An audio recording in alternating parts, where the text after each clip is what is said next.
If you're in the central west of New South Wales at any stage, then you've got to visit Mount Panorama, and importantly too, you've got to visit the National Motor Racing Museum. It's the home of amazing cars, motorcycles, memorabilia, and it's not just about motorsport at Mount Panorama, it's about Australian motorsport on the whole across the country and across the world. And there's an interested onlooker here this weekend who's never been here before, but he's got a famous surname, Sam Brabham. Welcome, the grandson of the great Sir Jack Brabham. I cannot believe the times you've been here to Bathurst. Your dad, David, has said he was going to take you to this museum, and he never has.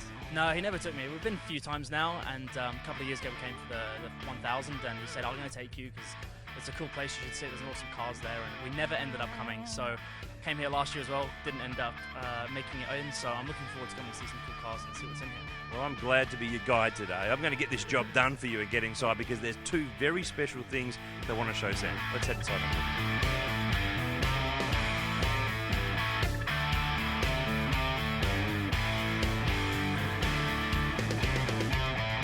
Well, this is impressive. This is a speed car from the 40s that Jack raced. It's one of his first race cars. I think it is his first race car that he ever raced. I think my dad was telling me that he actually wasn't racing and he was like working on the car a bit, and then the driver got injured or something like that, and he just hopped in and drove and happened to go pretty fast. So it's quite a historical car. I mean, it's what started Jack's journey in the whole of motor racing, and led to so many great achievements, and this is the car where it all began, which is pretty amazing, and the fact that it's here at the museum and kept in such great condition is amazing as well.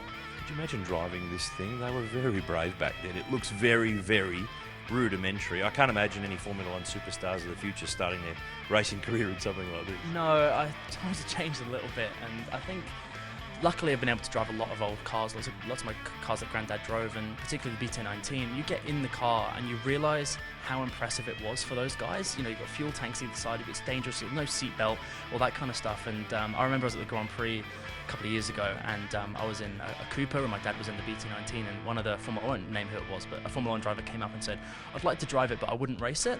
And I thought to myself, you're a racing driver, come on, really? And genuinely, I think he was telling the truth. And you look at something like this, but this is what racing was all about. Pure motorsport, just driving as fast as possible, flat out and sideways, and it's what we all love.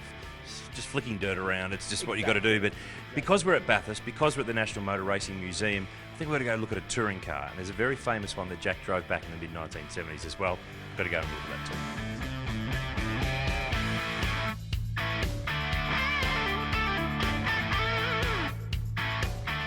Well, this car behind us is actually one of the most famous in Bathurst 1000 history, but not because it won the race. It didn't go very far on the grid in 1976. Jack drove with his great mate Sterling Moss. It was kind of like the dream team, wasn't it? They both stopped racing Formula One and they came back together to race here at Bathurst in this very car. I know, this is the first time I'd never even heard of this car, I'll be honest. And as soon as it got explained to me, I was like, that is one of the greatest driver lineups you could ever have wished for.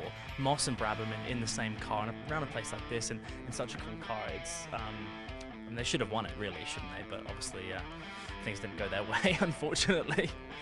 It's an amazing car because that era is about Toranas and Falcons. It's the V8 muscle car era that so many Bathurst fans and touring car fans really love. And those who know Bathurst know what happened with this car. Jack got stuck on the grid. He got rammed from behind by a Triumph Dolomite, of all things, only at Bathurst. They managed to patch it all together and then the engine blew later on. But we got to see two of the world's greatest ever racing drivers in the Bathurst 1000, Australia's great race. And the car itself lives on. And I tell you something that's really cool. Check this out. Repco. Me. That's the go.